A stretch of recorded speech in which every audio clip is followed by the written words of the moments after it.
Good morning, Year 8. I hope you've had a lovely week and that you are very excited for half term. This is your solutions video for week 7 for your 20 questions. So let's get going.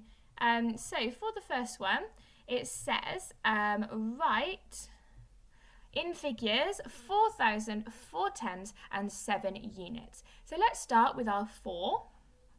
That represents our 4,000. Now, what comes after 1,000? Well, it's hundreds. But we don't have any hundreds, but we've still got to write our 0, okay? Now, after hundreds comes tens, and I've got 4 of those. And then after tens comes units, and I've got 7 of those, okay? So that's our answer, 4,047. Next one then, it says, write in figures 20,902 units. So let's start with our thousands, and we've got 20 of those. So 20,000. Now after 1,000 comes 100. Well, I've got 9 of those, so I can pop that in. After hundreds comes tens. Now I don't have any of those, but I'm still going to have to write my 0.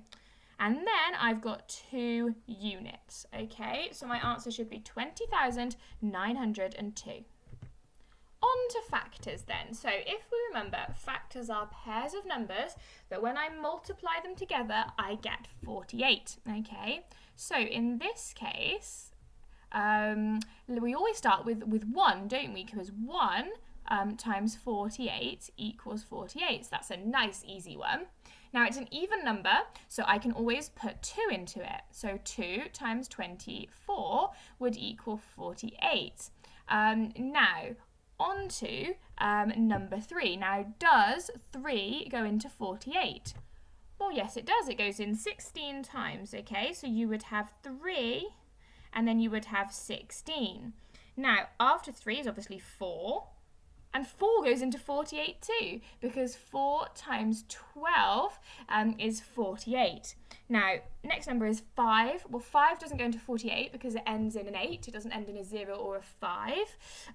But what about the number 6? Well, 48 divided by 6 equals 8. So actually you can have 6 because 6 times 8 is 48.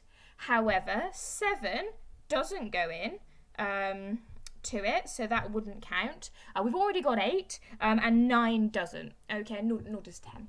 Okay, so that means those are our factor pairs there.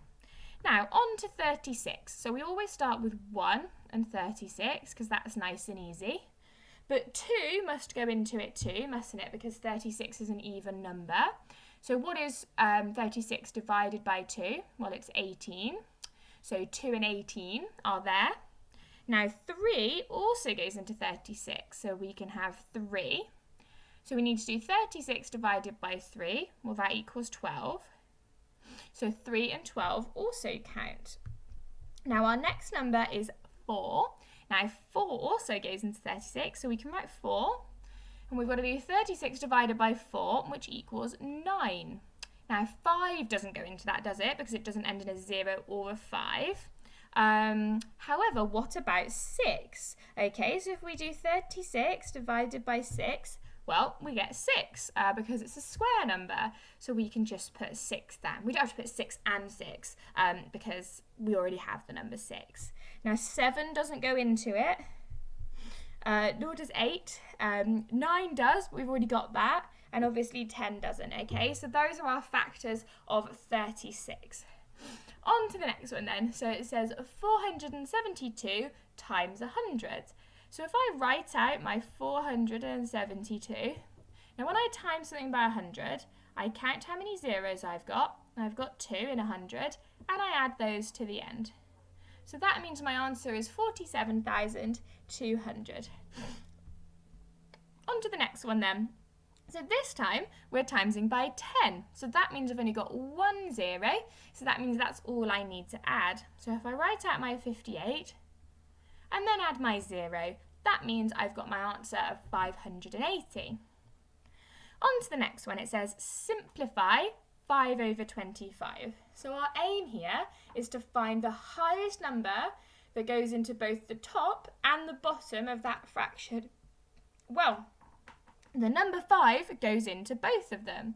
So what we need to do is divide both the top, the numerator, and the bottom, the denominator, by 5. So how many 5s go into 5? Well, only 1. And how many 5s go into 25? Well, 5 do. So the answer there would be 1/5. Next one then. So what's the highest number that goes into 9 and 15? Well, both of those numbers are in the 3 times table. So why don't we try dividing both the top and the bottom by 3? So how many 3s go into 9? Well, it's 3. And how many 3s go into 15? Well, it's 5. So the answer would be 3/5. On to the next one then. So we've got percentages this time. So we've done a few of these, haven't we? So we're going to start by finding 50% of this number, because that's nice and easy, because 50% means we just halve it, doesn't it? Okay, so all we've got to do is halve 580. So if we halve 500, we get 250, and if we halve 80, we get 40. So if we add those together, we get 290. So now I know that that's 50%. But to make it nice and simple, if I halve 50%, I'm going to get 25%. So if I halve this number now, so if I halve 290, I'm going to get 145. So now I know what 50% is, and I know what 25% is. If I add those two together, I get 75%, which is what I want. So all I've got to do is add 290 to 145. And I would get 435, okay? So we can write that below. And that is the answer. That's 75% of 580, or we could also call it 3/4. Now, luckily, question 10 is exactly the same, so we're going to do the same for this one. So first, we're going to find out 50%, which is the same as halving it. So if I halve 420, I get 210. Then, to find 25%, I just halve that number again. So I get 105 this time. Now 50 plus 25 is 75, and that's the percentage I want to find. So all I've got to do is add these together. So there's my answer.